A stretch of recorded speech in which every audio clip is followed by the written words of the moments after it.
ईमो सहनाववतो सहनौ भुनक्तो सह वीर्यङ्करवावहै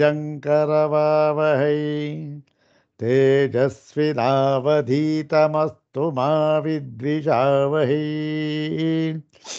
ॐ शान्ति शान्ति शान्तिः।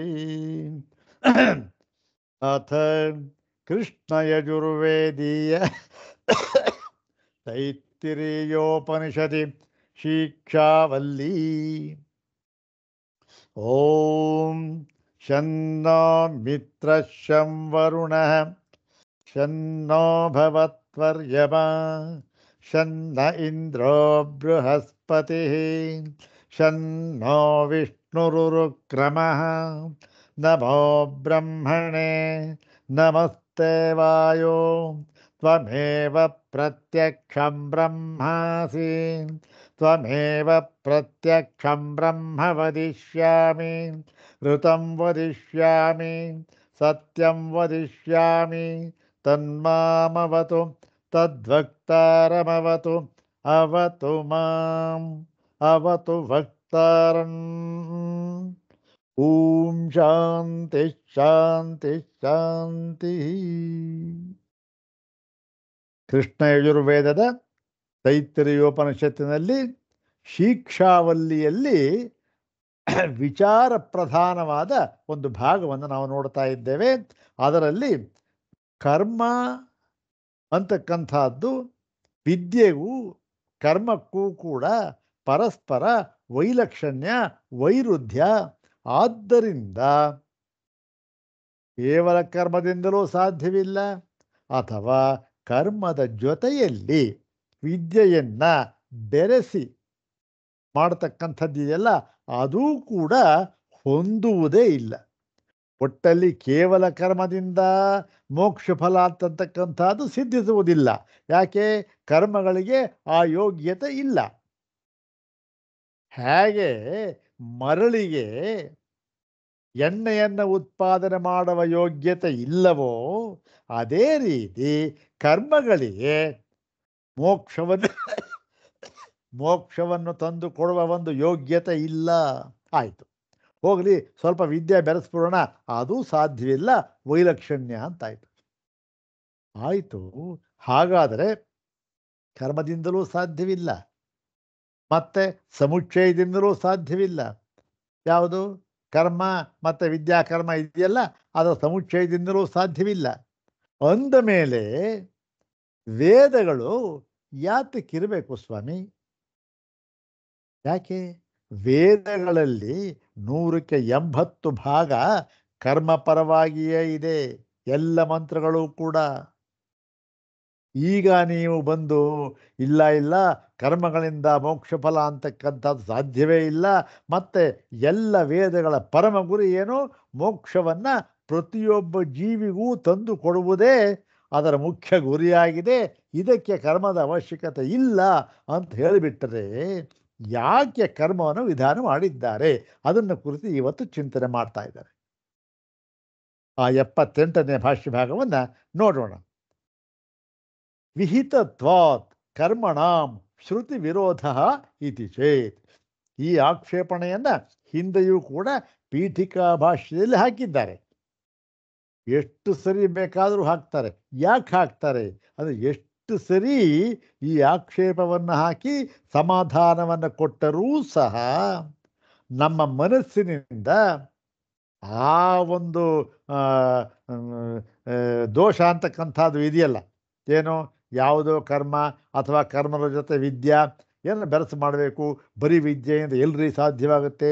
ಕೇವಲ ವಿದ್ಯೆಯಿಂದ ಸಾಧ್ಯವಾಗುತ್ತಾ? ಯಾವುದೂ ಸಾಧ್ಯವಾಗುವುದಿಲ್ಲ. ಕೇವಲ ಜ್ಞಾನದಿಂದ ಏನು ತಾನ ಸಾಧ್ಯವಾಗುತ್ತೆ? ಜ್ಞಾನ ಕರ್ಮದಲ್ಲಿ ವಿನಿಯೋಗವಾದಾಗ ಮಾತ್ರ ಅದಕ್ಕೆ ಫಲ, ಹೌದು ತಾನೆ? ಆದ್ದರಿಂದ ಇದು ಹೇಗೆ ಅಂತಕ್ಕಂಥದ್ದು ಮನಸ್ಸಲ್ಲಿ ಉಳಿದೇ ಬಿಡುತ್ತೆ. ಆದ್ದರಿಂದ ಪದೇ ಪದೇ ಪದೇ ಪದೇ ಹೇಳ್ತಾ ಇದ್ದಾರೆ, ಯಾತಕ್ಕೆ? ಮೋಕ್ಷ ಫಲವನ್ನು ತಂದು ಕೊಡುವುದಕ್ಕೆ ಕರ್ಮಕ್ಕೆ ಸಾಧ್ಯವಿಲ್ಲ, ಅದು ಕೇವಲ ಜ್ಞಾನದಿಂದ ಮಾತ್ರ ಸಾಧ್ಯ. ಅದೇನು ಕೇವಲ ಜ್ಞಾನ ಅಂದರೆ? ಯಾವ ಕರ್ಮದ ಹಂಗೂ ಇಲ್ಲದ ಕೇವಲ ಜ್ಞಾನ ಅಷ್ಟೇ. ಕರ್ಮದ ಸೋಂಕು ಇಲ್ಲ ಅಲ್ಲಿ. ಅದನ್ನು ಇಲ್ಲಿ ವಿಚಾರ ಮಾಡ್ತಾ ಇದ್ದಾರೆ. ಒಂದು ಪೂರ್ವ ಪಕ್ಷವನ್ನು ಹಾಕದ. ಪೂರ್ವ ಪಕ್ಷಿ ಏನು ನೋಡಿ ಸ್ವಾಮಿ, ವೇದಗಳಲ್ಲಿ ಕರ್ಮಗಳನ್ನು ವಿಧಾನ ಮಾಡಿದ್ದಾರೆ. ಹೀಗೆ ವಿಧಾ ವೇದಗಳಲ್ಲಿಯೇ ವಿಧಾನ ಮಾಡಿದ ಕರ್ಮಗಳನ್ನು ನೀವು ಅನವಶ್ಯಕ, ಇದು ಯಾವುದು ಪ್ರಯೋಜನಕ್ಕೆ ಬರುವುದಿಲ್ಲ, ಇದಕ್ಕೆ ಮೋಕ್ಷವೆಂಬ ಫಲವನ್ನು ಕೊಡುವುದಕ್ಕೆ ಸಾಧ್ಯವಿಲ್ಲ, ಇದು ಸಮರ್ಥವಲ್ಲ ಅಂತ ಹೇಳಿಬಿಟ್ರೆ ಏನಾಗುತ್ತೆ? ಶ್ರುತಿಗೆ ವಿರೋಧವಾಗಿಬಿಡ್ತಲ್ಲ ಸರ್. ಹೌದಾನೆ? ಶ್ರುತಿಗೆ ವಿರೋಧವಾಗಿಬಿಡ್ತಲ್ಲ ಸ್ವಾಮಿ, ಇದು ಹೇಗೆ ಅಂತ ಹೇಳಿ, ಯದಿ ಉಪಮೃದ್ಯ ಕರ್ತೃಾದಿಕಾರಕ ವಿಶೇಷಂ ಆತ್ಮೈಕತ್ವಜ್ಞಾನಂ ವಿಧೀಯತೆ ಸರ್ಪಾದಿ ಭ್ರಾಂತಿ ಜ್ಞಾನೋಪಮರ್ದಕ ರಜ್ವಾದಿ ವಿಷಯ ವಿಜ್ಞಾನವತ್ ಪ್ರಾಪ್ತ ಕರ್ಮ ವಿಧಿ ಶ್ರುತೀನಾಂ ನಿರ್ವಿಷಯತ್ವಾದ್ ವಿರೋಧ. ಕರ್ಮ ವಿಧಿ ಶ್ರುತೀನಾಂ ನಿರ್ವಿಷಯತ್ವಾತ್ ವಿರೋಧ ಪ್ರಾಪ್ತ ಅಂತ ಅಂದ್ಬಿಟ್ಟ. ನೋಡಿ ಸ್ವಾಮಿ, ನೀವು ಒಂದು ವೇಳೆ ಎಲ್ಲ ಕರ್ತೃ ಕಾರಕ ಮುಂತಾದ ಪ್ರತಿಯೊಂದನ್ನು ಕೂಡ ಅಲ್ಲಗಳೆದು, ಉಪಮೃದ್ಯ ಅಲ್ಲಗಳೆದು ಎಲ್ಲವನ್ನು ತಳ್ಳಿ ಹಾಕಿಬಿಟ್ಟು ಕೇವಲ ಆತ್ಮೈಕತ್ವ ಜ್ಞಾನವನ್ನೇ ವಿಧಾನ ಮಾಡಿದ್ದೇ ಆದರೆ, ಆಗ ಯಾತಕ್ಕೆ ನೀವು ಮಾಡ್ತಾ ಇದ್ದೀರಿ? ಕೇವಲ ಆತ್ಮೈಕತ್ವ ಜ್ಞಾನ, ಕೇವಲ ಜ್ಞಾನ ಸಾಕು, ಯಾವ ಕರ್ಮದ ಹಂಗೂ ಇಲ್ಲ ಅಂತ ಇದ್ದೀರಿ. ಯಾವುದರಂತೆ? ಹೇಗೆ ಒಂದು ಹಗ್ಗ ಬಿದ್ದಿದೆ, ಅದರನ್ನ ಭ್ರಾಂತಿಯಿಂದ ಸರ್ಪ ಅಂತ ತಿಳಿದ, ಆ ಭ್ರಾಂತಿ ಜ್ಞಾನವನ್ನ ಹೋಗಲಾಡಿಸತಕ್ಕಂತಹ ಸಂಜ್ಞಾನವು ಉಂಟಾದರೆ ಅಷ್ಟೇ ಸಾಕು, ಇನ್ನೇನು ಮಾಡಬೇಕಾದಿಲ್ಲ. ಆ ಭ್ರಾಂತಿ ಹೊರಟೋಗುತ್ತೆ, ಸರ್ಪ ಭ್ರಾಂತಿ ಹೊರಟೋಗುತ್ತೆ. ಹೌದು ತಾನೆ? ಯಾವುದೋ ಅನ್ಯಥಾ ಜ್ಞಾನ ಆಗಿತ್ತು, ಅದು ಸಮ್ಯ ಜ್ಞಾನದಿಂದ ಹೋಯಿತು. ಕರ್ಮ ಬೇಕಾದಕ್ಕೆ ಏನೂ ಇಲ್ಲ. ಹಾಗೆ ನೀವು ಇಲ್ಲೂ ಹೇಳಿಬಿಟ್ರೆ, ಆ ಉದಾಹರಣೆ ಅಂತ ಇಲ್ಲೂ ವೇದಗಳ ಒಂದು ಕರ್ಮಗಳ ಸಂಬಂಧದಲ್ಲಿ ಹೇಳಿಬಿಟ್ರೆ ಆಗ ಏನಾಗುತ್ತೆ ಅಂದರೆ, ಕರ್ಮವಿಧಿ ಶ್ರುತಿನ ಕರ್ಮವನ್ನು ವಿಧಾನ ಮಾಡಿದ ಶ್ರುತಿಗಳಿಗೆ, ಶ್ರುತಿ ವಾಕ್ಯಗಳಿಗೆ ವಿಷಯವೇ ಇಲ್ಲ ಅಂತ ಆಗಿಬಿಡುತ್ತೆ. ಅದಕ್ಕೆ ವಿಷಯವೇ ಇಲ್ಲ. ಯಾಕೆ? ನೀವು ಕರ್ಮವನ್ನು ಅಲ್ಲಗಳೆಯುತ್ತಾ ಇದ್ದೀರಾ, ವಿಷಯವೇ ಇಲ್ಲ. ಹಾಗಾಗಿಬಿಟ್ಟು ಏನಾಗುತ್ತೆ? ವಿರೋಧವೇ ಪ್ರಾಪ್ತವಾಗಿ ಬಿಡುತ್ತದೆ. ವೇದಕ್ಕೂ ವಿರೋಧ, ಪ್ರತಿಯೊಂದಕ್ಕೂ ವಿರೋಧ. ಆದರೆ ಏನಾಗಿದೆ?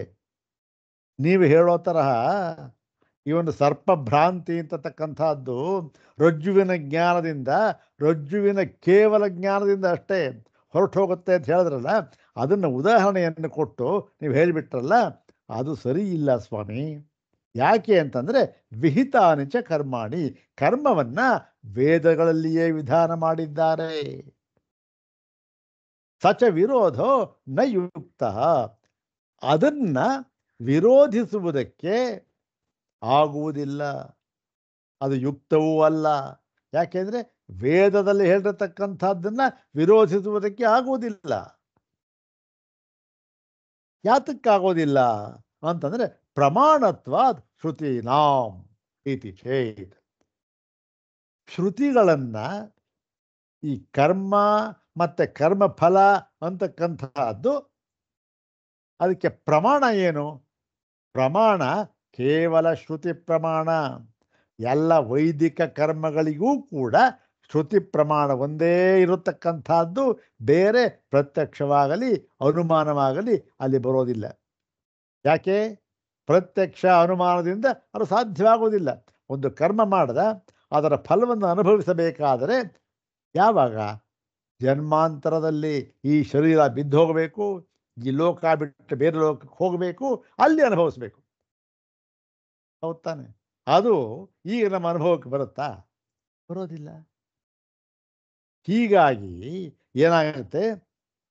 ಈ ಎಲ್ಲ ಈ ಕರ್ಮಗಳ ಒಂದು ಫಲಕ್ಕೆ ಪ್ರಮಾಣ ಯಾವುದು? ಕೇವಲ ಶ್ರುತಿ, ಅದು ಪರಮ ಪ್ರಮಾಣ. ಹೀಗಿರುವಾಗ ಪರಮ ಪ್ರಮಾಣವಾದ ಶ್ರುತಿಗೆ ವಿರೋಧವನ್ನು ತಂದೊಡ್ತಾ ಇದ್ದೀರಿ ನೀವು. ಯಾಕೆ? ಓಹೋ, ಇಲ್ಲ, ಕರ್ಮಗಳಿಂದ ಇದು ಸಾಧ್ಯವಿಲ್ಲ, ಕರ್ಮದಿಂದ ಏನೂ ಪ್ರಯೋಜನವಿಲ್ಲ, ಕರ್ಮಗಳಿಗೆ ಮೋಕ್ಷ ಫಲವನ್ನು ಕೊಡುವುದಕ್ಕೆ ಸಾಧ್ಯವಿಲ್ಲ ಅಂತ ಹೇಳಿಬಿಟ್ರಿ. ಅಲ್ಲಿ ಏನಾಯಿತು? ವೇದ ಪ್ರಾಮಾಣ್ಯವನ್ನೇ ನೀವು ಧಿಕ್ಕರಿಸಿದಂತಾಯಿತು. ಎಲ್ಲಾದರೂ ಉಂಟಾರ ಸ್ವಾಮಿ? ವೇದ ಪರಮ ಪ್ರಮಾಣ. ಎಲ್ಲಿ? ಅಲೌಕಿಕ ವಸ್ತುಗಳ ವಿಷಯದಲ್ಲಿ, ಅಲೌಕಿಕ ಫಲಗಳ ವಿಷಯದಲ್ಲಿ ವೇದವೇ ಪರಮ ಪ್ರಮಾಣ. ಹೀಗಿರುವಾಗ ಧಿಕ್ಕರಿಸೋದು ಹೇಗೆ? ಹೌದ್ ತಾನೆ? ಯಾವುದು ಪ್ರತ್ಯಕ್ಷ ಮತ್ತು ಅನುಮಾನಗಳಿಂದ ತಿಳಿದು ಬರುವುದಿಲ್ಲವೋ ಅದನ್ನು ನಾವು ಯಾವ ಪ್ರಮಾಣದಿಂದ ಅರಿಯಬೇಕು? ವೇದ ಪ್ರಮಾಣದಿಂದ ಮಾತ್ರ ಅರಿಯಬೇಕು. ಹೌದ್ ತಾನೆ? ಹೀಗಿರುವಾಗ ನೀವು ಅದನ್ನು ಅಲ್ಲಗಳೆದು ಬಿಟ್ಟರೆ ಪ್ರಮಾಣ ಏನಾಗುತ್ತೆ? ಹೋಗಿಬಿಡುತ್ತೆ. ಅದು ಸರಿ ಇಲ್ಲ ಸ್ವಾಮಿ. ಶ್ರುತಿಗಳು ಪರಮ ಪ್ರಮಾಣ ಅಂತ ಏನಾಗಿದೆ? ಎಲ್ಲರೂ ಒಪ್ಪಿಕೊಂಡಿದ್ದಾರೆ.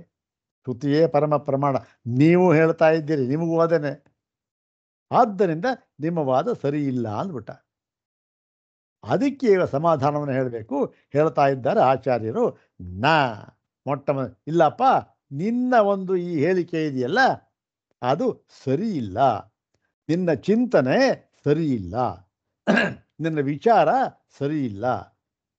ಯಾಕೆ ಅಂತಂದರೆ, ಪುರುಷಾರ್ಥ ಉಪದೇಶ ಪರತ್ವಾತ್ ಶ್ರುತೀನಾಂ. ಎಲ್ಲ ಶ್ರುತಿಗಳಿಗೂ ಕೂಡ ಪರಮ ತಾತ್ಪರ್ಯ ಯಾವುದರಲ್ಲಿ ಇದೆ ಅಂತಂದ್ರೇನು?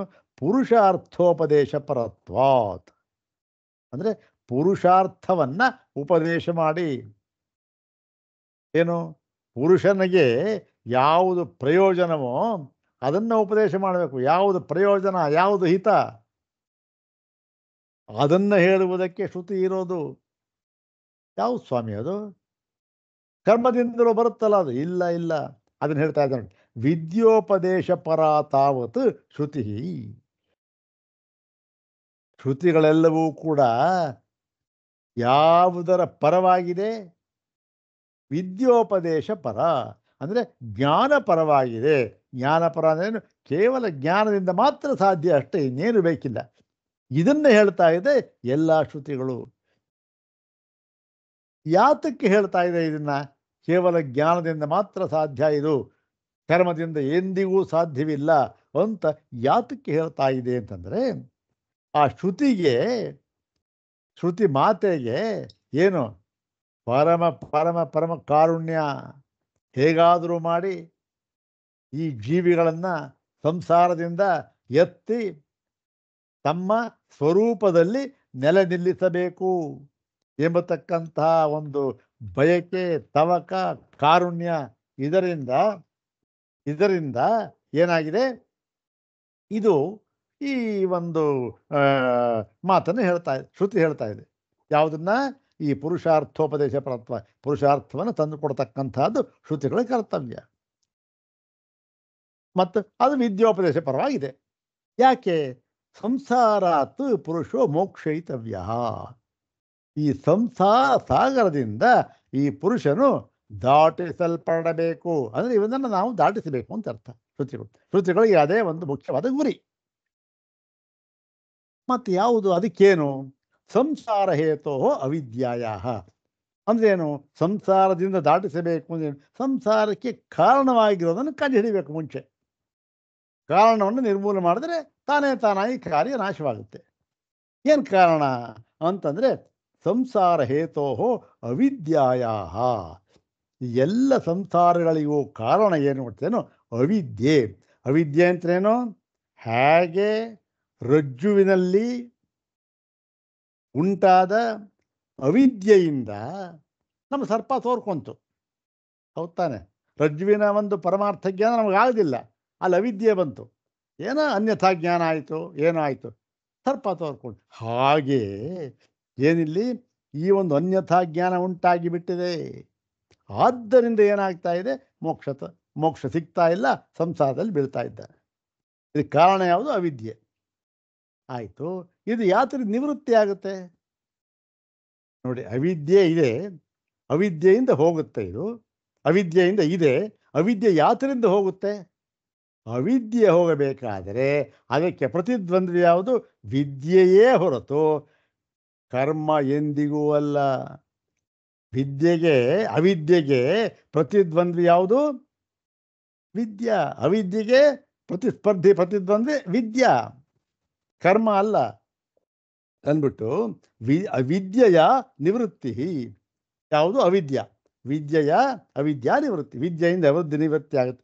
ಆ ಒಂದನ್ನು ಮಾಡಬೇಕು, ನಿವೃತ್ತಿಯನ್ನು ಮಾಡಬೇಕು ಅಂತ ಹೇಳಿ ವಿದ್ಯಾ ಪ್ರಕಾಶಕತ್ವೇನ ಆ ಒಂದು ವಿದ್ಯೆಯನ್ನು ಬೆಳಗಿ ತೋರಿಸುವುದರ ಮೂಲಕವಾಗಿ, ಅದಕ್ಕೋಸ್ಕರವಾಗಿ ಇದು ಎಲ್ಲ ಶ್ರುತಿಗಳು ಕೂಡ ಹೊರಟಿವೆ. ಹಾಗಾಗಿ ಯಾವ ವಿರೋಧವೂ ಇಲ್ಲಿ ಇಲ್ಲ. ಯಾಕೆ? ಶ್ರುತಿಗಳಿಗೆ ಗುರಿ ಏನು? ಇಂತಹ ಒಂದು ಪರಮ ಗುರಿ ಯಾವುದದು? ಸಂಸಾರದಿಂದ ದಾಟಿಸಬೇಕು ಯಾರನ್ನ? ಪ್ರತಿಯೊಬ್ಬರನ್ನು ಕೂಡ. ಇದಕ್ಕಿಂತ ಹೆಚ್ಚಿನ ಗುರಿ ಫಲ ಅಂತ ಇನ್ನೊಂದು ಉಂಟಾ? ಏನಪ್ಪ? ಅದನ್ನು ಮಾಡ್ತಾ ಇದೆ ಶ್ರುತಿ. ಮತ್ತು ಶ್ರುತಿ ಅದರ ಪರವಾಗಿ ಇರತಕ್ಕಂಥದ್ದು, ಅದನ್ನು ಹೇಳ್ತಾ ಇರ್ತಕ್ಕಂಥದ್ದು ಈ ಶ್ರುತಿ. ಆ ವಾಕ್ಯ ಯಾವುದು? ಜ್ಞಾನಪರವಾದ ವಾಕ್ಯ. ಹಾಗಾಗಿ ಇಲ್ಲಿ ಜ್ಞಾನವನ್ನು ಹೇಳಿದೆ. ಕರ್ಮದ ವಿಧಾನ ಮಾಡಿದ್ದಾರೆ. ಆ ಕರ್ಮವನ್ನು ವಿಧಾನ ಮಾಡಿದ್ದಾರೆ. ಯಾಕೆ ವಿಧಾನ ಮಾಡಿದ್ದಾರೆ ಅಂತ ಅನ್ನೋದು ಬೇರೆ ವಿಚಾರ. ಆದರೆ ಮೋಕ್ಷಕ್ಕಾಗಿ ಎಂದಿಗೂ ವಿಧಾನ ಮಾಡಿಲ್ಲ. ಮೋಕ್ಷಕ್ಕೆ ಕರ್ಮವು ಜ್ಞಾನದಂತೆ ನೇರ ಸಾಧನವಲ್ಲವೇ ಅಲ್ಲ. ಯಾಕೆ? ಎರಡೂ ಕೂಡ ವಿರುದ್ಧ ಸ್ವಭಾವ. ಹೌದ್ ತಾನೆ? ಆದ್ದರಿಂದ ಏನಾಗುತ್ತೆ? ಇದು ವಿದ್ಯಾ ಪ್ರಕಾಶಕತ್ವೇನ ಇಂತಹ ಸಂಸಾರಕ್ಕೆ ಕಾರಣವಾಗಿರತಕ್ಕಂತಹ ಅವಿದ್ಯೆ ಇದೆಯಲ್ಲ, ಆ ಅವಿದ್ಯೆಯನ್ನು ನಾಶ ಮಾಡುವುದಕ್ಕೆ, ಬಾಧ ಮಾಡುವುದಕ್ಕೆ ಇರತಕ್ಕಂಥ ಒಂದೇ ಒಂದು ಅಸ್ತ್ರ ಯಾವುದಪ್ಪ ಅಂದರೆ ಅದು ವಿದ್ಯೆ ಮಾತ್ರ ಅಷ್ಟೆ. ಅದು ಎಂಥ ವಿದ್ಯೆ? ಅದು ಕೇವಲ ವಿದ್ಯೆ ಮಾತ್ರ, ಯಾವ ಕರ್ಮದ ಹಂಗೂ ಇಲ್ಲ. ಆದ್ದರಿಂದ ಶ್ರುತಿಗೆ ಯಾವ ವಿರೋಧವೂ ಇಲ್ಲ. ಮತ್ತು ಶ್ರುತಿವಾಕ್ಯಗಳಿಗೆ ವೈಯರ್ಥ್ಯ ಎಂಬತಕ್ಕಂಥ ದೋಷವೂ ಬರುವುದಿಲ್ಲ. ಎಂದಿಗೂ ವ್ಯರ್ಥವಲ್ಲ ಶ್ರುತಿ. ಯಾಕೆ? ಇಂಥ ಪರಮ ಪ್ರಯೋಜನ ಆಗುತ್ತೆ. ಆದ್ದರಿಂದ ಏನು ತಪ್ಪಿಲ್ಲ ಕಣಯ್ಯ ಅಂತ ಹೇಳಿದ್ರು. ಈಗ ಇನ್ನೊಂದು ಸಣ್ಣದೊಂದು ಆಕ್ಷೇಪಣೆ ಹಾಕ್ಬಿಟ್ಟ. ಸ್ವಾಮಿ, ನೀವು ಹಾಗೆ ಹೇಳಿದ್ರಿ ಸರಿ, ಏನು ಕರ್ತೃ ಕಾರಕ ಇವೆಲ್ಲ ಯಾವುದು ಇಲ್ಲ, ಅದನ್ನು ಇಳಿಸ್ತಕ್ಕಂಥದ್ದು ಯಾವುದು? ಕರ್ಮ. ಕರ್ತೃಕಾರಕ ಎಲ್ಲ ಯಾವುದಕ್ಕೆ ಬೇಕು? ಕರ್ಮಕ್ಕೆ ಬೇಕು ಅಂತ ನೀವು ಯಾವುದು ಬೇ ಅಂತ ಹೇಳಿಬಿಟ್ರಿ ಇವಾಗ. ಹೌದ್ ತಾನೆ? ಹಾಗೆ ಹೇಳಿದರೂ ಕೂಡ ಏವಮಪಿ, ಹೀಗಿದ್ದರೂ ಕೂಡ ಏವಮಪಿ ಕರ್ತ್ರಾದಿ ಕಾರಕ ಸದ್ಭಾವ ಪ್ರತಿಪಾದನ ಪರಂ ಶಾಸ್ತ್ರಂ ವಿರುದ್ಧತೆ ಏವ ಇತಿ ಚೇತ್. ನೀವು ಹಾಗೆ ಹೇಳಿದರೂ ಕೂಡ ಏನು, ಈ ಒಂದು ಶ್ರುತಿಗೆ ಇದೇ ಗುರಿ. ಕರ್ತೃ ಕಾರಕ ಎಲ್ಲ ಇಟ್ಕೊಂಡು ಹೇಳಿರ್ತಕ್ಕಂಥದ್ದು ಯಾವುದು? ಶ್ರುತಿ ಕರ್ಮವನ್ನು ಹೇಳಿದೆ. ಈ ಒಂದು ಶಾಸ್ತ್ರ ಏನಾಗುತ್ತೆ? ಅದಕ್ಕೆ ಈ ಜ್ಞಾನಕ್ಕೆ ಇದು ವಿರೋಧ ಅಂತ ಹೇಳಿದ್ರಿ. ನೀವು ಹೀಗೆ ಹೇಳಿದ್ರೂ ಕೂಡ ವಿರೋಧ ಬರ್ತಲ್ಲ ಸ್ವಾಮಿ. ಯಾವುದನ್ನ? ಈ ಜ್ಞಾನವನ್ನೇ ಹೇಳಿದರೂ ಕೂಡ ವಿರೋಧ ಬಂತಲ್ಲ. ಹೇಗೆ ಬರೋದಿಲ್ಲ ಅಂದರೆ ಇದು ಚೇತನ ಇಲ್ಲಪ್ಪ, ಆಗಿಲ್ಲ. ಯಾಕೆ ಅಂದರೆ ಯಥಾಪ್ರಾಪ್ತಮೇವ ಕಾರಕಾಸ್ತಿತ್ವ ಉಪಾದಾಯ ಉಪಾತ್ತ ದುರಿತಕ್ಷಯಾರ್ಥಂ ಕರ್ಮಾಣಿ ವಿದಧತ್ ಶಾಸ್ತ್ರಂ ಮುಕ್ಷೂಣಾಂ ಫಲಾರ್ಥಿನಾಂಚ ಫಲಸಾಧನಂ ನ ಕಾರಕಾಸ್ತಿತ್ವ ವ್ಯಾಪ್ರಿಯತೆ. ನೋಡಪ್ಪ, ನೀನು ಹೇಳಿದೆಯಲ್ಲ, ಹಾಗಿಲ್ಲ ಅದು. ಯಾಕೆ ಅಂತಂದರೆ, ಈಗ ನಾವು ಅಜ್ಞಾನದ ದಶೆಯಲ್ಲಿ ಏನು ಮಾಡಿದ್ದೇವೆ? ಎಲ್ಲವನ್ನೂ ಒಪ್ಪಿದ್ದೇವೆ. ಕರ್ತೃ ಕಾರಕ ಪ್ರಮಾಣ ಎಲ್ಲವನ್ನೂ ಒಪ್ಪಿದ್ದೇವೆ. ಹೌದ್ ತಾನೆ? ಹೀಗೆ ಒಪ್ಪಿರತಕ್ಕಂತಹ ಒಂದು ಕಾರಿಕೆಯ ಮುಂತಾದವುಗಳನ್ನು ನಾವು ಒಪ್ಪಿಕೊಂಡು ಅದನ್ನು ಇದೆ ಅಂತ ತಗೊಂಡು ಅದು ಹೇಗೆ ನಮಗೆ ಪ್ರಾಪ್ತವಾಗಿದೆ ಹಾಗೆ ಸ್ವೀಕಾರ ಮಾಡಿ ಏನು ಮಾಡ್ತಾ ಇದೆ ಶ್ರುತಿ ಅಂತಂದರೆ, ಉಪಾತ್ತ ದುರಿತಕ್ಷಯಾರ್ಥಂ. ಆ ಒಂದು ಜಿಜ್ಞಾಸು ಇದಲ್ಲ ಸಾಧಕ, ಅವನು ಹಿಂದೆ ಮಾಡಿದ ಕರ್ಮಗಳನ್ನು ನಾಶ ಮಾಡುವುದಕ್ಕಾಗಿ, ಹಿಂದೆ ಮಾಡಿದ ಕರ್ಮ ನಾಶ ಮಾಡಿದರೆ ಕರ್ಮವು ಅದರ ಫಲವನ್ನು ಕೊಡದೆ ಇರುವ ಹಾಗೆ ಮಾಡಿಬಿಡ್ಬೇಕನ್ನ. ಏನು ನಿರ್ವೀರ್ಯವನ್ನಾಗಿ ಮಾಡಬೇಕು. ಆ ಕರ್ಮಗಳನ್ನು ಹಿಂದೆ ಮಾಡಿ ಬೇಕಾಷ್ಟು ಕರ್ಮ ಮಾಡಿರ್ತಾನಲ್ಲ ಅದನ್ನು ನಿರ್ವೀರ್ಯವನ್ನಾಗಿ ಮಾಡಬೇಕು. ಅದಕ್ಕೆ ಏನು ಮಾಡಿದ್ದಾರೆ? ಕರ್ಮಾಣಿ ವಿದಧತ್, ಕರ್ಮಗಳನ್ನು ವಿಧಾನ ಮಾಡಿದ್ದಾರೆ. ಯಾವ ಕರ್ಮ ಅಂದರೆ ಇಲ್ಲಿ ನಾವು ಸೇರಿಸ್ಕೊಳ್ಬೇಕು, ನಿತ್ಯ ಕರ್ಮಾಣಿ ವಿದಧತ್ ಅಂತಂತ.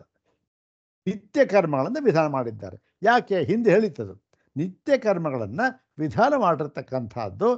ಹಿಂದೆ ನಾವು ಕೂಡಿ ಹಾಕಿಕೊಂಡಿರತಕ್ಕಂತಹ ಅನೇಕ ಕರ್ಮ ಫಲ ಪಾಪ ಫಲಗಳಿದೆಯಲ್ಲ ಅದೆಲ್ಲವನ್ನೂ ಕೂಡ ಕ್ಷಯಾರ್ಥಂ ಹೋಗಲಾಡಿಸುವುದಕ್ಕೋಸ್ಕರ ನಿತ್ಯ ಕರ್ಮವನ್ನು ವಿಧಾನ ಮಾಡಿದ್ದಾರೆ ಅಂತ ಹೇಳಿದರು. ಇದು ಕೂಡ ಪರಮ ಸಿದ್ಧಾಂತವಲ್ಲ. ಮೀಮಾಂಸಕರಲ್ಲೇ ಹೇಳ್ತಾರೆ, ಇಲ್ಲ ನಿತ್ಯ ಕರ್ಮಗಳು ಈ ಒಂದು ಸಂಚಿತ ಕರ್ಮಗಳ ಫಲವನ್ನು ನಾಶ ಮಾಡೋದಕ್ಕೆ ಸಾಧ್ಯವಿಲ್ಲ ಅಂತ ಹೇಳ್ತಾರೆ. ಅದು ಬೇರೆ ವಿಚಾರ. ಅದು ಇಲ್ಲಿ ಇಷ್ಟು ಇಟ್ಕೊಂಡು ಏನು ಮಾಡ್ತಾರೆ? ಹೀಗೆ ಹಿಂದೆ ಮಾಡಿದ ಕರ್ಮಗಳ ಫಲವನ್ನು, ಆ ಕರ್ಮಗಳನ್ನು ನಿರ್ವೀರ್ಯವನ್ನಾಗಿ ಮಾಡುವುದಕ್ಕೆ ಕರ್ಮಗಳನ್ನು ವಿಧಾನ ಮಾಡಿದ್ದಾರೆ. ಯಾವುದು? ಶಾಸ್ತ್ರ. ಅದನ್ನು ನಾವು ಸ್ವೀಕರಿಸಿದ್ದೇವೆ, ಹಾಗೆ ಸ್ವೀಕರಿಸ್ತೇವೆ. ಮತ್ತೆ ಯಾರಿಗೆ? ಸಾಧಕನಿಗೆ. ಮತ್ತು ಮುಮುಕ್ಷೂಣ, ಇವನು ಸಾಧಕ ಅಂದರೆ ಏನು ಬೇಕಾದ್ರೂ ಆಗ್ಬೋದು. ಯಾವುದು? ಸ್ವರ್ಗ ಫಲಾರ್ಥಿ ಆಗ್ಬೋದು, ಇನ್ನೊಂದು ಫಲಾರ್ಥಿ ಆಗ್ಬೋದು ಅವನಿಗೆ. ಮತ್ತು ಇನ್ನೊಬ್ಬ ಇದ್ದಾನೆ, ಅವನು ಮುಮುಕ್ಷೂಣ. ಅವನೇನು? ಯಾವ ಸ್ವರ್ಗವೂ ಬೇಡ, ಯಾವ ಫಲವೂ ಬೇಡಪ್ಪ, ನನಗೆ ಮೋಕ್ಷವೇ ಬೇಕು ಅಂತ. ಮುಮುಕ್ಷೂಣಾಂ ಫಲಾರ್ಥಿನಾಂಚ ಫಲಸಾಧನ. ಮುಮುಕ್ಷುಗಳಿಗೆ ಫಲಾರ್ಥಿನ, ಅವನಿಗೇನು ಫಲ ಬೇಕು? ಮೋಕ್ಷ ಫಲ ಬೇಕು. ಅವನಿಗೇನು? ಅವನಿಗೆ ಜ್ಞಾನವನ್ನು ಹೇಳಿದ್ದಾರೆ. ಇಷ್ಟು ಹೇಳಿದ ಮಾತ್ರಕ್ಕೆ ಏನು? ಆ ಕಾರಕ ಅಸ್ತಿತ್ವೇ, ಕಾರಕ ನಿಜವಾಗಲೂ ಸತ್ಯ ಅಂತಕ್ಕಂಥದ್ದು ಎಲ್ಲೂ ಕೂಡ ಹೊಂದುವುದಿಲ್ಲ, ಹೇಳದಾಗ ಆಗಲಿಲ್ಲ. ಕಾರಕಗಳನ್ನು ಸತ್ಯ ಎಂಬುದಾಗಿ ಸಿದ್ಧ ಮಾಡುವುದಕ್ಕೆ ಇದು ಸಾಕಾಗುವುದಿಲ್ಲ. ಯಾಕೆ ಸಾಕಾಗುವುದಿಲ್ಲ ಅಂದರೆ ಎಷ್ಟಕ್ಕೆ ಮಾತ್ರ ಹೇಳಿರ್ತಕ್ಕಂಥದ್ದು. ನಿತ್ಯ ಕರ್ಮಗಳು ಹೇಳಿರ್ತಕ್ಕಂಥದ್ದು ಹಿಂದೆ ಉಪಾತ್ತ ಆ ಒಂದು ಪಾಪ ಇದೆಯಲ್ಲ ಅದರ ಕ್ಷಯಕ್ಕೋಸ್ಕರ, ಮತ್ತು ಮುಮುಕ್ಷುಗಳಿಗೆ ಆ ಒಂದು ಫಲ ಸಾಧನೆ, ಮೋಕ್ಷ ಫಲ ತಂದು ಕೊಡಬೇಕಲ್ಲ, ಅದಕ್ಕೋಸ್ಕರ ಎಲ್ಲ ಪಾಪ ಕರ್ಮಗಳ ನಾಶಕ್ಕೋಸ್ಕರ ಇದನ್ನು ಹೇಳಿದ್ದಾರೆ. ಅಷ್ಟು ಮಾತ್ರಕ್ಕೆ ಇಲ್ಲ ಕಾರಕವನ್ನು ವಿಧಾನ ಮಾಡಿಬಿಟ್ಟಿದ್ದಾರೆ, ಜ್ಞಾನಕ್ಕೂ ಕೂಡ ಕಾರಕ ಬೇಕು ಅಂದರೆ ಆಗೋದಿಲ್ಲ. ಹೇಗಾಗುತ್ತೆ? ಅದಕ್ಕೆ ಮಾತ್ರ ಹೇಳಿರ್ತಕ್ಕಂಥದ್ದು ಇದು. ಯಾಕೆ ಹೇಳಿದ್ದಾರೆ ಅಂದರೆ ಉಪಚಿತ ದುರಿತ ಪ್ರತಿಬಂಧಸ್ಯ ಹಿ ವಿದ್ಯೋತ್ಪತ್ತಿ ನ ಅವಕಲ್ಪತೆ. ಉಪಚಿತ ದುರಿತ ಪ್ರತಿಬಂಧಸ್ಯ. ಈಗ ಒಬ್ಬ ಇದ್ದಾನೆ, ಅವನಿಗೆ ಆ ಒಂದು ಪಾಪ ಅಂತಕ್ಕಂಥದ್ದು ಅವನಿಗೆ ಉಪಚಿತ ಅಂದರೆ ಉಬ್ಬೋಗ್ಬಿಡ್ತಿದೆ, ಬೇಕಾದಷ್ಟು ಬಂದುಬಿಟ್ಟಿದೆ ಅವನಿಗೆ. ಅವನಿಗೇನಾಗಿದೆ? ಅವನು ಪ್ರತಿಬಂಧ ಆಗಿಬಿಟ್ಟಿದೆ. ಯಾವುದಕ್ಕೆ? ಜ್ಞಾನಕ್ಕೆ. ಯಾವಾಗ ಪಾಪವೇ ಜಾಸ್ತಿಯಾಗಿ ಬಿಡುತ್ತೋ, ಹಿಂದೆ ಯಾವ್ದು ಕರ್ಮಗಳನ್ನು ಕೆಟ್ಟ ಕರ್ಮ ಮಾಡಿದ್ರೆ ಪಾಪ, ಅದೇನಾಗುತ್ತೆ? ಈ ಒಂದು ಮೋಕ್ಷ ಫಲ ತಂದುಕೊಡೋದಕ್ಕೆ, ಜ್ಞಾನವನ್ನು ತಂದುಕೊಡೋದಕ್ಕೆ ಪ್ರತಿಬಂಧಕ ಮಾಡಿಬಿಡುತ್ತದೆ. ಇಂತಹ ಪ್ರತಿಬಂಧಕವಾಗಿರತಕ್ಕಂತಹ ಈ ಕರ್ಮ ಫಲಗಳನ್ನು, ಯಾವುದು ಪಾಪಕರ್ಮ ಅಂತ ಹೇಳೋಣ, ಅದನ್ನು ಶೇಖರ ಮಾಡಿಟ್ಕೊಂಡಿದ್ದಾನಲ್ಲ, ಅವನಿಗೆ ವಿದ್ಯೋತ್ಪತ್ತಿ ನ ಅವಕಲ್ಪತೆ. ಅವನಿಗೆ ವಿದ್ಯೆ ಉಂಟಾಗುವುದು ಸಾಧ್ಯವೇ ಇಲ್ಲ. ಅಲ್ಲಿಗೇನಾಯಿತು? ಆ ಒಂದು ಕರ್ಮ ಅವನಿಗಿರಲಿ, ವಿದ್ಯೆಯನ್ನು ಬರಲಿಕ್ಕೆ ಸಾಧ್ಯವೇ ಇಲ್ಲ. ಒಬ್ಬನಲ್ಲಿ ಒಂದೇ ಒಬ್ಬ ಮನುಷ್ಯ, ಒಂದೇ ಒಂದು ತತ್ವ, ಅದರಲ್ಲಿ ಬೆಂಕಿಯೂ ಇರಲಿ, ಅದರಲ್ಲಿ ಮಧ್ಯ ಸ್ವಲ್ಪ ನೀರು ಇರಲಿ, ಅದು ಹೇಗೆ ಸಾಧ್ಯ? ಸಾಧ್ಯವೇ ಇಲ್ಲ. ಹಾಗೆ ಒಬ್ಬ ಸಾಧಕ ಇದ್ದಾನೆ, ಅವನಲ್ಲಿ ಏನಾಗಿದೆ? ಹಿಂದೆ ಮಾಡಿದ ಪಾಪ ಕರ್ಮದ ಫಲವೂ ಇದೆ, ಆಗಲಿ ಬಿಡಿ, ವಿದ್ಯೆಯೂ ಬರಲಿ, ಜ್ಞಾನ ಇಲ್ಲ, ಸಾಧ್ಯ ಒಬ್ಬನೇ ಇರೋದಕ್ಕೆ ಸಾಧ್ಯವೇ ಇಲ್ಲ. ಯಾಕೆ? ಎರಡು ವಿರುದ್ಧ ಸ್ವಭಾವ. ಅವನಿಗೆ ವಿದ್ಯೋತ್ಪತ್ತಿ ನಾವಕಲ್ಪತೆ ಅಂಥೇಳಿ ತತ್ಕ್ಷಯೇಚ ವಿದ್ಯೋತ್ಪತ್ತಿ ಸ್ಯಾತ್. ಯಾವಾಗ ಆ ಎಲ್ಲ ಒಂದು ದುರಿತ ಕ್ಷಯಗಳು ಕೂಡ ನಾಶವಾಗಿ ಬಿಡುತ್ತದೆಯೋ ಆಗ ವಿದ್ಯೋತ್ಪತ್ತಿ ಸ್ಯಾತ್. ಯಾಕೆ? ಆ ವಿದ್ಯೆಗೆ ಪ್ರತಿಬಂಧಕ ಯಾವುದು ಇರೋದಿಲ್ಲ, ವಿದ್ಯೋತ್ಪತ್ತಿ ಆಗುತ್ತೆ. ಆದರೆ ಆ ವಿದ್ಯೋತ್ಪತ್ತಿ ಆಯಿತು ಅಂದರೆ ಏನಾಗುತ್ತೆ?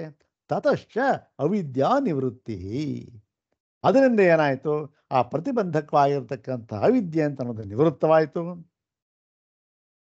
ನಿವೃತ್ತವಾದೇನು ಅಂದರೆ ತತಃ ಅದರಿಂದ ತಸ್ಮಾತ್ ಅಂತ ಅಥವಾ ಅದರಿಂದ ಆತ್ಯಂತಿಕ ಸಂಸಾರೋ ಪರಮಃ. ಅದರಿಂದ ಆತ್ಯಂತಿಕವಾಗಿ ಸಂಸಾರದಿಂದ ಬಿಡುಗಡೆ ಹೊಂದಿದಂತಾಯಿತು. ಈಗ ಒಂದಕ್ಕೊಂದಕ್ಕೆ ಲಿಂಕು. ದುರಿತಕ್ಷಯ ಅದಾದರೆ ವಿದ್ಯೋತ್ಪತ್ತಿಯಾಗುತ್ತೆ. ವಿದ್ಯೋತ್ಪತ್ತಿಯಾಗಿದರೆ ಅವಿದ್ಯಾ ನಾಶವಾಗುತ್ತೆ. ಅವಿದ್ಯಾ ನಾಶವಾದರೆ ಏನಾಗುತ್ತೆ?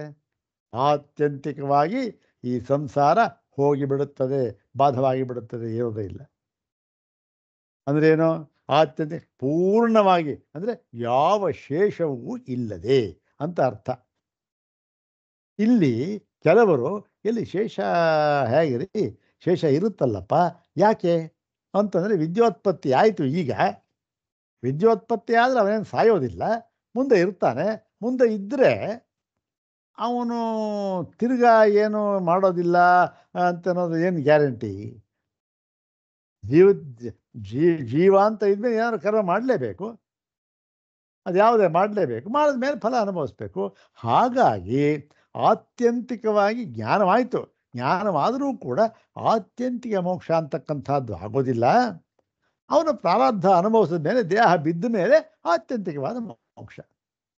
ಯಾಕೆ? ಜ್ಞಾನವಾಗಿರುತ್ತೆ, ಪುನರ್ಜನ್ಮಕ್ಕೆ ಕಾರಣ ಇಲ್ಲ ಅಂತ ಹೇಳ್ತಾರಲ್ಲ, ಅದು ತಪ್ಪು. ಮುಂದೆ ತೋರಿಸ್ಕೊಡ್ತಾರೆ, ಈಗೇನು ಅದರ ಪ್ರಕೃತ ಅಲ್ಲ. ಮತ್ತು ಇಷ್ಟು ಹೇಳಿದ್ರಿಂದ ಏನಾಯ್ತು ಇವಾಗ ನೋಡಿ. ಇದಾಯ್ತಲ್ಲ ಆ ಸಂತಾನ. ಈಗ ನಿರ್ಣಯ ತಗೊಳ್ತಾ ಇದ್ದಾರೆ. ಏನು ನಿರ್ಣಯ? ಈ ಮೋಕ್ಷ ಮುಕ್ತಿ ಅಂತಕ್ಕಂಥದ್ದು ಸಾಧ್ಯವಾಗಬೇಕಾದ್ರೆ ಜ್ಞಾನ ಬೇಕು, ಹೌದು ತಾನೆ? ಅದನ್ನು ಹೇಳೋದ್ರಲ್ಲ, ಜ್ಞಾನ ಸಾಧ್ಯ. ಈ ಜ್ಞಾನಕ್ಕೆ ಕರ್ಮದ ಹಂಗು ಅಂತಕ್ಕಂಥದ್ದು ರವೆಯಷ್ಟೂ ಇಲ್ಲ, ಎಳ್ಳಷ್ಟೂ ಇಲ್ಲ. ಏನು? ಅದು ಸ್ವತಂತ್ರವಾಗಿ ತನ್ನ ಫಲವನ್ನು ಕೊಡತಕ್ಕದ್ದಾಗಿದೆ ಜ್ಞಾನ. ಅದಕ್ಕೆ ಕರ್ಮದ ಒಂದು ಹಂಗೇನು ಬೇಕಾಗಿಲ್ಲ, ಹೌದು ತಾನೆ? ಆದ್ದರಿಂದ ಇದು ಆ ಒಂದು ಜ್ಞಾನ ಹೆಚ್ಚುಗಾರಿಕೆ, ಅದನ್ನು ಇಲ್ಲಿ ಹೇಳ್ತಾ ಇದ್ದಾರೆ. ಅಪಿಚ ಅನಾತ್ಮದರ್ಶಿನೋ ಹಿ ಅನಾತ್ಮ ವಿಷಯ ಕಾಮಃ. ಮತ್ತು ಈ ಅನಾತ್ಮದರ್ಶಿ ಇದ್ದಾನಲ್ಲ, ಅಂದ್ರೇನು? ಯಾವನು ಅಧ್ಯಾಸಯುಕ್ತನಾಗಿದ್ದಾನೋ, ನಾನು ನನ್ನದು ಎಂಬತಕ್ಕಂಥ ಕರ್ತೃ ಕಾರಕ ಪ್ರಮಾಣ ಎಲ್ಲವನ್ನೂ ಕೂಡ ಇಟ್ಕೊಂಡು ಅವನೇನು ಅನಾತ್ಮದರ್ಶಿ. ಅವನಿಗೆ ಈ ಅನಾತ್ಮ ವಿಷಯಗಳಲ್ಲಿ ಕಾಮ ಉಂಟಾಗತ್ತೆ. ಇದು ಯಾವುದು ಸಂದರ್ಭ? ಯಾವುದು? ಬೆಳಗ್ಗೆ ತಾನೇ ನೋಡಿದ್ವಿ ತಾನೇ. ಇದು ಯಾವಾಗ ಸತ್ಸಂಗತ್ವೇ ನಿಸ್ಸಂಗತ್ವಂ. ನಿಸ್ಸಂಗತ್ವಂ ಅಂದ್ರೇನು? ಮನಸ್ಸಿನ ನಿಸ್ಸಂಗತ್ವ. ಮನಸ್ಸು ನಿರ್ವಿಷಯವಾಗಿ ಬಿಡುತ್ತದೆ, ವಿಷಯವೇ ಇಲ್ಲ ಅದಕ್ಕೆ. ಅದನ್ನು ಇಲ್ಲಿ ಹೇಳ್ತಾ ಇದ್ದಾರೆ ನೋಡಿ. ಇದು ಅದೇ ಭಾಗ ಬಂತು ಇವತ್ತು ಇಲ್ಲಿ. ಈ ಅನಾತ್ಮ ವಿಷಯ, ಈ ಅನಾತ್ಮಜ್ಞರಿಗೆ, ಯಾರಿಗೆ ಸಮ್ಯಜ್ಞಾನವಾಗಿಲ್ವೋ ಅವರಿಗೆ ಈ ಕಾಮ ಉಂಟಾಗುವುದಕ್ಕೆ ಅವ್ರಿಗೆ ಸಾಧ್ಯ, ಹೌದು ತಾನೆ? ಅಲ್ಲೂ ಹೇಳಿದ್ರಲ್ಲ ಬೆಳಗ್ಗೆ, ಯಾರಿಗೆ? ಜ್ಞಾನಿಗಳಿಗೆ ಇದು ವಿಷಯವಾಗಿದೆ. ಯಾವುದು? ಆ ಮೋಕ್ಷ ಅಂತಕ್ಕಂಥದ್ದು, ಮುಕ್ತಿ ಅಂತಕ್ಕಂಥದ್ದು ಮನಸ್ಸಿನ ನಿರ್ವಿಷಯತ್ವ, ಅನಿಸ್ಸಂಗತ್ವ ಅನ್ನೋದು ಜ್ಞಾನಿಗಳಿಗೆ ಸಾಧ್ಯವಾಗಿದೆ. ಅನಾತ್ಮರಿಗೆ, ಅನಾತ್ಮಜ್ಞರಿಗೆ ಸಾಧ್ಯವಾಗೋದಿಲ್ಲ. ಇಲ್ಲ, ಅದನ್ನೇ ಹೇಳ್ತಾರೆ. ಅನಾತ್ಮ ವಿಷಯ ಕಾಮ. ಮತ್ತು ಕಾಮಯಮಾನಶ್ಚ ಕರೋತಿ ಕರ್ಮಾಣಿ. ಅಂದರೆ ಯಾವನು ಕಾಮಯಮಾನ, ನನಗೆ ಬೇಕು, ನನಗೆ ಇದು ಬೇಕು ಅಂತ ಇಷ್ಟಪಡ್ತಾ ಇರ್ತಾನಲ್ಲ, ಅದನ್ನು ಕಾಮ, ಈ ಫಲವನ್ನು ಬಯಸ್ತಕ್ಕಂಥ ಇರುವವನು ಅವನೇನು ಮಾಡ್ತಾನೆ? ಅವನು ಕರ್ಮಗಳನ್ನು ಮಾಡ್ತಾನೆ.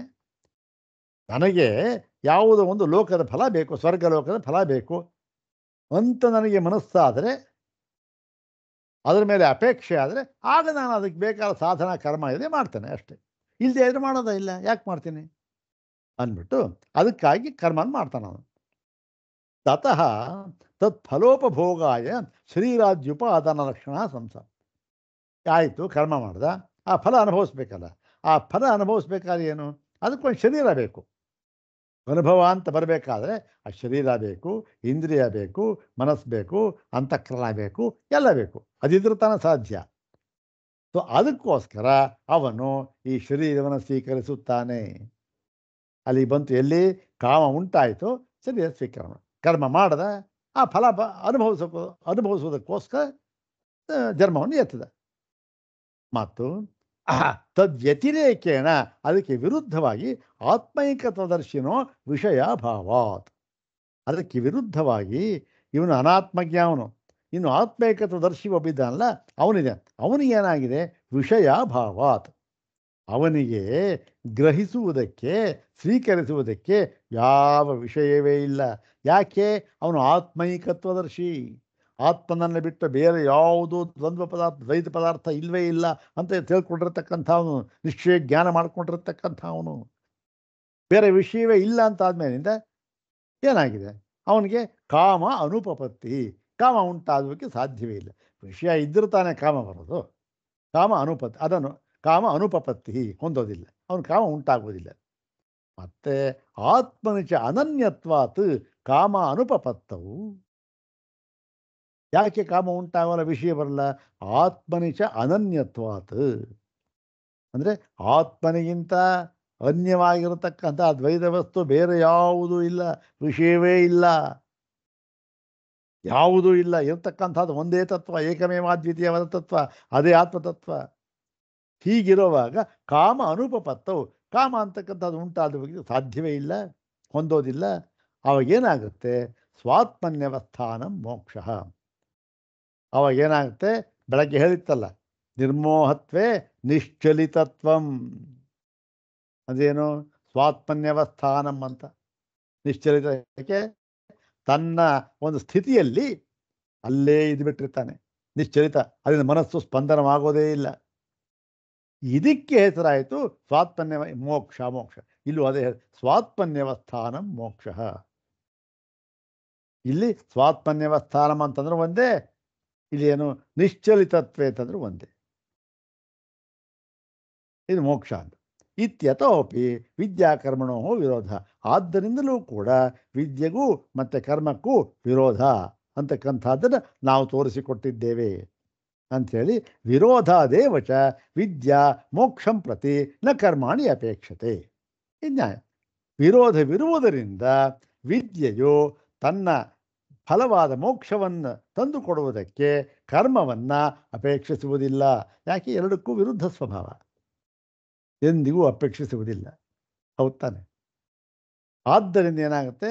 ಈ ಕರ್ಮ ಮತ್ತು ಜ್ಞಾನ ಬೆರೆಯತಕ್ಕಂಥದ್ದು ಸಾಧ್ಯವೇ ಇಲ್ಲ ಅಂತಕ್ಕಂಥದ್ದು ಈ ಕರ್ಮದ ಯಾವ ಹಂಗೂ ಇಲ್ಲ. ಇದಕ್ಕೆ ಜ್ಞಾನ, ಕೇವಲ ಜ್ಞಾನದಿಂದ ಮಾತ್ರ ಮುಕ್ತಿಯನ್ನು ಪಡೆಯುವುದಕ್ಕೆ ಸಾಧ್ಯ ಅಂತಕ್ಕಂಥದ್ದನ್ನು ಇಲ್ಲಿ ಹೇಳ್ತಾರೆ. ಮುಂದೆ ಹಾಗಾದರೆ ಕರ್ಮಗಳ ಹಣೆ ಬರ ಏನು ಸ್ವಾಮಿ? ಕರ್ಮ ಹಣೆ ಯಾಕೆ? ಕರ್ಮಗಳು ಪ್ರತಿಯೊಬ್ಬನು ಏನು ಮಾಡಬೇಕಲ್ಲ? ಕರ್ಮಗಳು ಬೇಕಾದಷ್ಟು ವಿಧಾನ ಮಾಡಿದ್ದಾರಲ್ಲ, ಯಾತಕ್ಕದು? ಅದರ ಪ್ರಯೋಜನ ಏನಾದ್ರು ಒಂದು ಇರಬೇಕಲ್ಲ. ಅಂದರೆ ಅದಕ್ಕೆ ಹೇಳ್ತಾ ಇದ್ದಾರೆ ಮುಂದೆ. ಕರ್ಮಗಳಿಗೂ ಪ್ರಯೋಜನ ಇಲ್ಲ ಅಂತಲ್ಲಪ್ಪ ನಾವು ಹೇಳ್ತಾ ಇರೋದು, ಉಂಟು. ಆದರೆ ಎಂಥ ಪ್ರಯೋಜನ ಅಂತ ಅನ್ನುವುದನ್ನು ನಾವು ಮುಂದೆ ಹೇಳುತ್ತೇವೆ ಅಂತ ಅದನ್ನು ಈಗ ಮುಂದೆ ಹೇಳ್ತಾರೆ. ಅದನ್ನು ಮುಂದಿನ ಭಾಗದಲ್ಲಿ ನೋಡೋಣ. ಓಂ ಶಾಂತಿ ಶಾಂತಿ.